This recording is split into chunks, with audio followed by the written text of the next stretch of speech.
Kia ora, and welcome to today's episode of Light Lunch. I am joined by Nick and Bernie, both QSs. I am going to let them introduce themselves. So Nick, we'll start with you. Yeah, hi, Chloe. So my name's Nick Clements. I'm a QS, and my company is YourQS. It's a company I founded in 2018. We've got about 10, 12 staff. We specialise in residential construction, new builds and renos.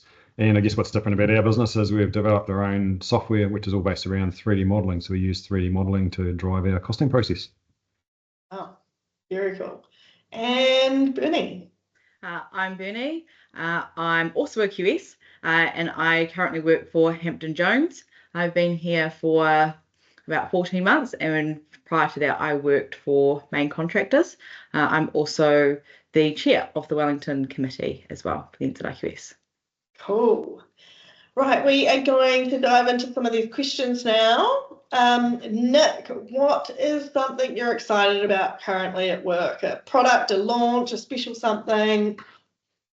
Yeah, well, actually, we've got a launch. So we launched a new service yesterday. I did a seminar or webinar with New Zealand Institute of Architects with 500 architects launching this new service, which we're calling H1 Value Engineering. So it's basically looking at tying together the H1 compliance calculations with costing to help designers be able to make more effective decisions around how they comply with H1. Awesome. Cool. And Bernie, what about you? Something exciting going on at work? So right now I'm delivering a 3910 2023 contract with a really fantastic client. I won't go as far as saying is they're like my all-time favorite client, because that would be a little bit like saying I'd like a favorite child. But honestly, they've been really, really great to work with. So on this project, I'm acting as the CA or the contract administrator, while also carrying out the consultant QS role. So what I'm really enjoying, what I'm finding really exciting, is I'm getting a lot of hands-on experience with the updated 2023 contract, and that's been really valuable. And it's also giving me a mix of project management and quantity surveying, which is something I genuinely enjoy as well. Nice. Sounds great. All right. Tell us, Nick, about a lesson you've learned at work that you could pass on to others. Yeah, I guess one advantage of being old is you get a lot of experience. Probably the main thing I've picked up, and it's more from my previous business than YourQS, was and that was a software development business, where we basically developed the technology that we now use in YourQS. And what I learned from that business was we used to ask ourselves, when somebody came to us with something, we used to ask ourselves, can we do this? And I realized that what we should have been asking ourselves is, should we be doing this? So we chased a lot of rainbows and went down a lot of rabbit holes as a result, and spent a lot of time doing things that weren't really that productive in the end. So that's a big lesson for me now, is making sure that whatever I'm doing is actually the best use of my time or our business's resources at that particular point in time. Yeah, that's a very, very good lesson to learn. I'm sure we all probably learned that. Only took me 10 years. Yeah, we could only learn it earlier. All right, Bernie, what about you? What's a lesson you've learned that maybe you want to pass on to others? So I don't know if my answer will be quite as short as Nick's. I've thought about this one a little bit. We like long. But something I learned, especially in QS work, is that the numbers are really important, but relationships are just as critical. So you can have the sharpest cost plan or the most accurate estimate, or really great financial acumen, but if you can't have honest and sometimes really hard or difficult conversations with your client, your contractor, your consultants, things go pear-shaped really, really quickly. Things also start to derail when you just assume that everyone's on the same page. And so asking questions to check understanding or documenting things clearly, it's not necessarily about over communicating or trying to catch someone out. It's more about avoiding some pain later on down the track. So if you've built a really great rapport with your project stakeholders, it's so much easier to ask like the so-called like the dumb questions.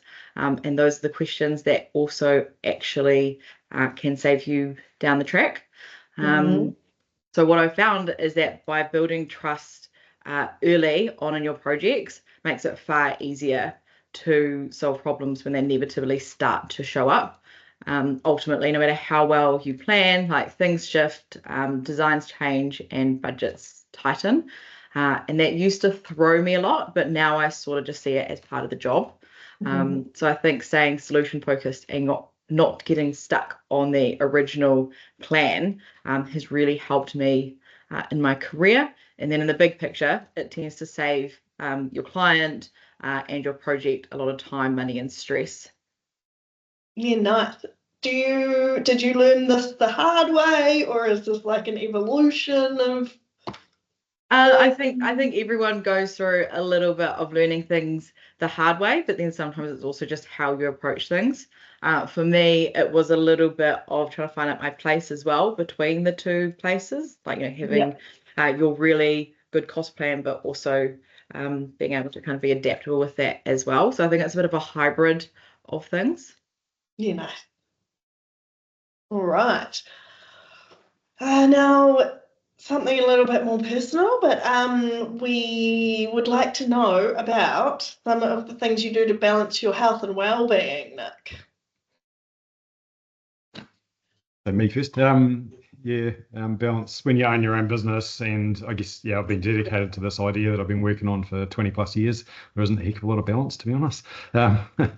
But yeah, I guess my main outlet is I'm quite a keen cyclist. So over that time, for the last sort of 25 years or so, I've been pretty regular road cyclist. So I like to try and get out 2 or 3 times a week. Got a bunch of mates. We go out on Wednesday nights. Actually, most of them are construction sector guys. So try and get out for a couple of hours on Wednesday nights and then go for a couple of rides on the weekend. So I guess that's my main way of decompressing. But I also read a lot. I really like learning, so I do a lot of webinars and read lots of books. I guess a combination of all of that sort of tries to balance out what I'm doing in my job. Yeah, nice. No secret love of a weird TV show late at night, or? Oh, yeah, we we've sort of been binge watching things a little bit. So just actually watching one, I can't remember the name of it. It's an English one. It's about these bunch of criminals.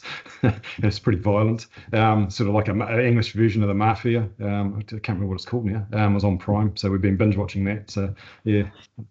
Something escapism, or something. Yeah, like the reading wise, I like reading science fiction books. So I often read just before I go to bed. I find if I read a business book before I go to bed, it triggers too many ideas and I start thinking about stuff. So I try and read something that basically dials me out. So quite enjoy science fiction and other books. So I'll normally read that for a bit to try and put myself to sleep. That's good. Right, and Bernie, what about you? What do you do to keep your balance, health and well-being in check? Probably a little bit like Nick here. I try and be really proactive about how I manage my energy and my stress. So one of the biggest game changers for me over the last few years has been maintaining a really consistent gym routine, even when it's been really hard to get up in the morning and go to the gym before work. That's become like a really important anchor for my own mental resilience and my mental health. I also make time in the mornings where I usually go outside with my coffee and without my phone. And it's like this really small habit, but it's really intentional in terms of like stepping away from technology for a little bit and just preparing for my day ahead.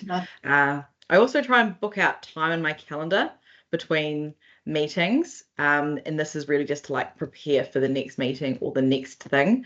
And I find that really helps to shift my headspace as well. Definitely, that is a very important one. So what time are we talking we get up in the morning for this gym coffee routine? About 5, sometimes 4:30, sometimes 4, sometimes between 4 and 5. Wow, okay. Yeah, that is early.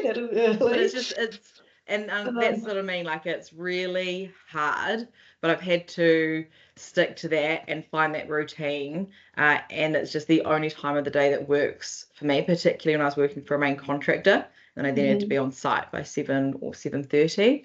And then the evenings are just too difficult between my kids and my dog and everything else at home. Really the only time that I can take that for me is really early in the morning. It's definitely hard in winter. Yeah. at this time of year. Well, good luck to you as we go more into the winter, because no. All right, tell us about someone who has been influential in your life and what it is about them that has made it that way, Nick. Yeah, I guess being a work-focused guys, I've got a couple actually, and they're both through work. So the first one was my first manager when I worked for Carter Harvey. So I was marketing manager for Carter's Central region, based down in Napier, and he was the GM in that area. His name is Edmund Brown, and he's long retired. And what was different about him for me was he was sort of the first manager I had that wasn't the big, loud personality type of guy. He was sort of quite quiet, quite reserved, very professional in what he did, but he set really high standards and he wouldn't shy away from dealing with difficult problems. So to me, that was, it was good to see somebody that was, I hope more in my sort of mold than a lot of the previous managers I had. And then one of the other guy was one of my previous managers who was exactly the big, loud, opinionated sort of guy, but he's actually a really nice guy, and he knows he's big, loud and opinionated, and he's quite happy for you to challenge him on it. But he was a really deep thinker, and when he expressed opinions, he'd be quite willing to express them, but when he did, they were generally pretty good, which was part of the problem. So yeah, I guess those two guys have both been quite influential on sort of how what I do and how I think about things and how I approach the world, and particularly how I approach the business world. Nice. And what about you, Bernie? I couldn't really narrow it down to one person or even two people. I've never really had like a single mentor or looked up to just one person at a time. So what I have kind of in its place is like a diverse collection of people who have supported me or inspired me over the last 8 years that I've been in the industry. So personally, I've gotten a lot out of being involved in the YourQS. I've met many people there who have inspired me in different ways. Maybe that's how they lead or how they communicate or just the way that they show up for others. And then I've also been influenced by a few people who I've worked with as well. And then also friends outside of the industry. So it's just like this really big like melting pot of different people and different perspectives. Nice. Yeah, and sometimes I've just found that like the best advice or motivation comes from someone who just listens well and asks the right questions at the right time. And all of those people I really value. And I think anyone who listens to this, who knows, you might know some of those people, or they might know that they are one of those people. It's just this really quiet support. And they're all people who kind of like, they see me and they back me, or they might call me out on my nonsense now and then. I wouldn't really have it any other way, because it's just it's a very real group of people that I've surrounded myself with. It's really nice. Awesome. Well, it was great to chat to you both today. And we will sign off there until next time.